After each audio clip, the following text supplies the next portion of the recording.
মুজিব সরকারের আমলে স্বাধীন দেশের প্রথম ক্রসফায়ার সিরাজ সিকদার। আজ ২রা জানুয়ারি, বৃহস্পতিবার। পঞ্জিকার পরম্পরায় ১৯৭৫ সালের ২রা জানুয়ারিও ছিল বৃহস্পতিবার। এদিন শেখ মুজিব সরকারের নিরাপত্তা বাহিনীর হাতে নির্মমভাবে হত্যাকাণ্ডের শিকার হন সর্বহারা পার্টির নেতা বিপ্লবী সিরাজ সিকদার। স্বাধীন বাংলাদেশের ইতিহাসে রাষ্ট্রীয় বাহিনীর হেফাজতে প্রথম আলোচিত হত্যাকাণ্ড। সরকারের শীর্ষ পর্যায়ের সিদ্ধান্তে রাষ্ট্রীয় বাহিনীর হাতে তিনি পরিকল্পিত ক্রসফায়ার বা বিচারবহির্ভূত হত্যার শিকার হন। সিরাজ সিকদারের এই হত্যাকাণ্ড স্বাধীন বাংলাদেশের প্রথম ক্রসফায়ার হিসেবে সর্বাধিক আলোচিত। সময় গণনায় ওই আলোচিত হত্যাকাণ্ডের ৫০তম বার্ষিকী আজ। ওই সময় গণমাধ্যমে প্রকাশিত খবর, একাধিক লেখকের বই ও সিরাজ সিকদারের অনুসারীদের বয়ান থেকে জানা যায়, হত্যাকাণ্ডের শিকার হওয়ার একদিন আগে সিরাজ সিকদার ২রা জানুয়ারি চট্টগ্রামে গ্রেপ্তার হন। পরে ওই দিনই তাকে বিমানে করে ঢাকায় আনা হয় এবং রাতে তাকে হাত বাঁধা অবস্থায় হাজির করা হয় শেখ মুজিবুর রহমানের সামনে। এরপর তাকে নিয়ে যাওয়া হয় রক্ষীবাহিনীর সদর দপ্তরে। সেখানে নির্যাতনের পর ২ জানুয়ারি সকালে সিরাজ সিকদারকে নিয়ে যাওয়া হয় সাভার রক্ষীবাহিনীর ক্যাম্পে। সেখান থেকে সিরাজ সিকদারকে জাহাঙ্গীরনগর বিশ্ববিদ্যালয়ের কাছে নিয়ে হাত বাঁধা অবস্থায় তাকে রাস্তায় দাঁড় করিয়ে গুলি করে হত্যা করা হয়। তৎকালীন প্রধানমন্ত্রী শেখ মুজিবুর রহমানের শাসনামলে সংঘটিত প্রথম আলোচিত ক্রসফায়ারের ওই ঘটনার বিবরণ পুলিশের প্রেসনোটের উদ্ধৃতি দিয়ে বিভিন্ন দৈনিক পত্রিকায় সংবাদ প্রকাশিত হয়। সরকারি প্রেস নোটে দাবি করা হয়, সিরাজ সিকদার গ্রেপ্তার হওয়ার পর তার পার্টিকর্মীদের কয়েকটি গোপন আস্তানা এবং তাদের বেআইনি অস্ত্র ও গোলাবারুদ রাখার স্থানে পুলিশকে নিয়ে যেতে রাজি হন। সে অনুযায়ী ২ জানুয়ারি রাতে একটি পুলিশ ভ্যানে তাকে ওইসব আস্তানায় নিয়ে যাওয়ার সময় তিনি সাভারের তালবাগ এলাকায় ভ্যান থেকে লাফিয়ে পালানোর চেষ্টা করেন। এ সময় পুলিশ গুলিবর্ষণ করলে তৎক্ষণাৎ ঘটনাস্থলেই তার মৃত্যু হয়। এ ব্যাপারে সাভার থানায় একটি মামলা করা হয়। অন্যদিকে সিরাজ সিকদার হত্যাকাণ্ডের প্রায় ১৭ বছর পর সালের ৪ জুন সিরাজ সিকদার পরিষদের সভাপতি শেখ মহিউদ্দিন আহমেদ ঢাকার সিএমএম আদালতে মামলা করেন। রক্ষীবাহিনীর তৎকালীন মহাপরিচালক নুরুজ্জামান, সাবেক মন্ত্রী মরহুম আব্দুর রাজ্জাক ও তোফায়েল আহমেদ সহ অনেকজনকে আসামি করে মামলার আর্জিতে বলা হয়, আসামিরা মরহুম শেখ মুজিবের সহচর ও অধীনস্থ কর্মী হিসেবে শেখ মুজিবের সঙ্গে ঘনিষ্ঠ যোগাযোগ রক্ষা করতেন এবং গোপন সলাপরামর্শে অংশগ্রহণ করতেন। আসামিরা তৎকালীন সরকারের উচ্চপদে থেকে অন্য ঘনিষ্ঠ সহচরদের নিয়ে শেখ মুজিবের সঙ্গে সিরাজ সিকদার হত্যার নীলনকশা করেন। তারা এ লক্ষ্যে সর্বহারা পার্টির বিভিন্ন কর্মীকে হত্যা, গুম, গ্রেপ্তার, নির্যাতন ও হয়রানি করতে থাকেন। আরজিতে ২ জানুয়ারি সন্ধ্যায় পুলিশ ও রক্ষীবাহিনীর বিশেষ স্কোয়াডের অনুগত সদস্যরা হাত ও চোখ বাঁধা অবস্থায় সিরাজ সিকদারকে গণভবনে মরহুম শেখ মুজিবের কাছে নেওয়া হয়। শেখ মুজিব সিরাজ সিকদারকে গালিগালাজ করেন। সিরাজ এর প্রতিবাদ করলে শেখ মুজিবসহ উপস্থিত সবাই তার উপর ঝাঁপিয়ে পড়েন। পরে সিরাজ সিকদারকে শেরেবাংলা নগর রক্ষীবাহিনীর সদর দপ্তরে নিয়ে যান। এরপর তার উপর আরও নির্যাতন চালানো হয়। ওই দিন ২রা জানুয়ারি রাত ১১টায় রক্ষীবাহিনীর সদর দপ্তরেই সিরাজ সিকদারকে গুলি করে হত্যা করা হয়। পরে ১ নম্বর আসামির সঙ্গে বিশেষ স্কোয়াডের সদস্যরা পূর্বপরিকল্পনা মতো বন্দী অবস্থায় নিহত সিরাজ সিকদারের লাশ সাভারের তালবাগ এলাকা হয়ে সাভার থানায় নিয়ে যায় এবং সাভার থানা পুলিশ পরের দিন ময়নাতদন্তের জন্য লাশ মর্গে পাঠায়। এক্ষেত্রে পুলিশের প্রেসনোট এবং সিএমএম আদালতে করা মামলায় সিরাজ সিকদার হত্যাকাণ্ড প্রসঙ্গে ২ রকম তথ্য উল্লেখ করা হয়েছে। এ দুটি তথ্যের বাইরেও সিরাজ সিকদারের গ্রেপ্তার কখন, কোথায়, কিভাবে তাকে হত্যা করা হয় সে সম্পর্কে একাধিক তথ্য রয়েছে।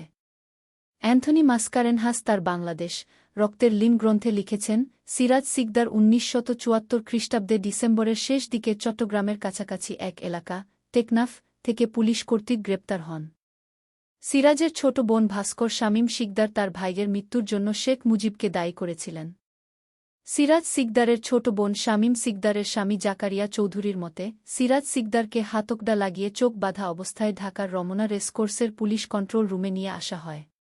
তারপর ২রা জানুয়ারি ৭৫ সালে গভীর রাতে এক নির্জন রাস্তায় নিয়ে গিয়ে গুলি করে হত্যা করা হয়।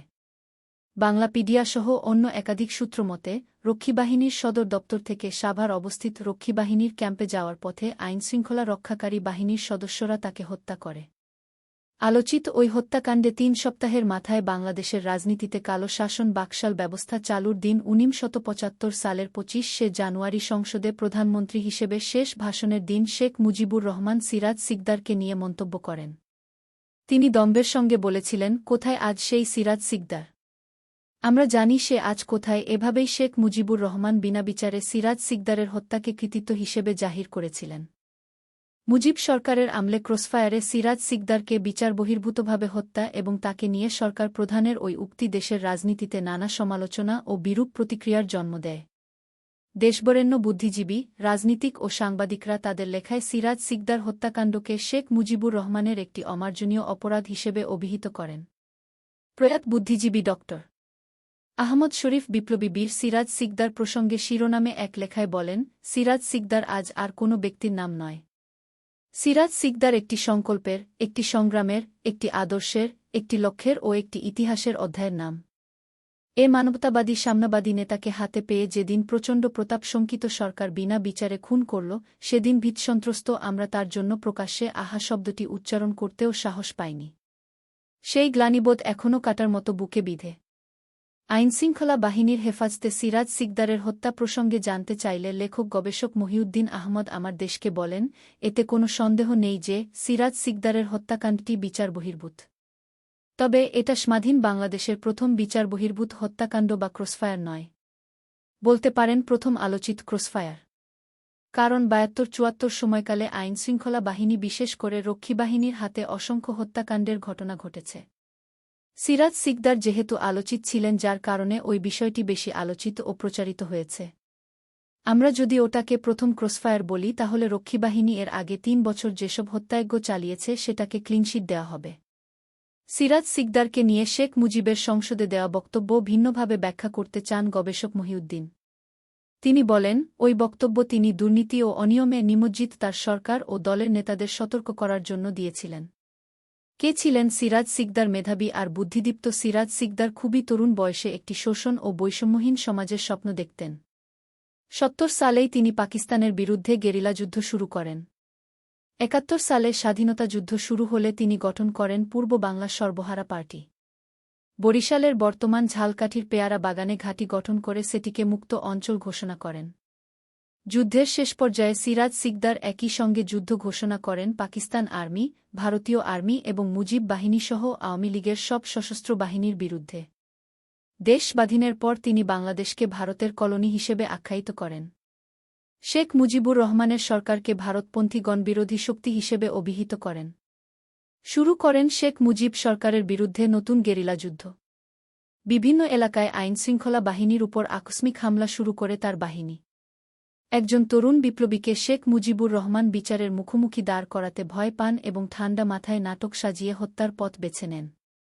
১৯৪৪ সালের আজকের শরীয়তপুরের ভেদরগঞ্জ উপজেলায় জন্মগ্রহণ করেন সিরাজ সিকদার। তিনি ছাত্রজীবনে উদ্বুদ্ধ হন মার্ক্সবাদ লেনিনবাদ মাওবাদ আদর্শে। বরিশাল জিলা স্কুল থেকে প্রথম বিভাগে ম্যাট্রিকুলেশন, বিএম কলেজ থেকে প্রথম শ্রেণীতে আইএসসি পাসের পর তিনি ভর্তি হন আজকের বুয়েটে। ১৯৬৫ সালে বুয়েট থেকে পাস করার পর তিনি সরকারি চাকরিতে যোগ দেন। অল্প কিছুদিন পরই তিনি চাকরি ছেড়ে দেন এবং শুরু করেন সশস্ত্র যুদ্ধের প্রস্তুতি।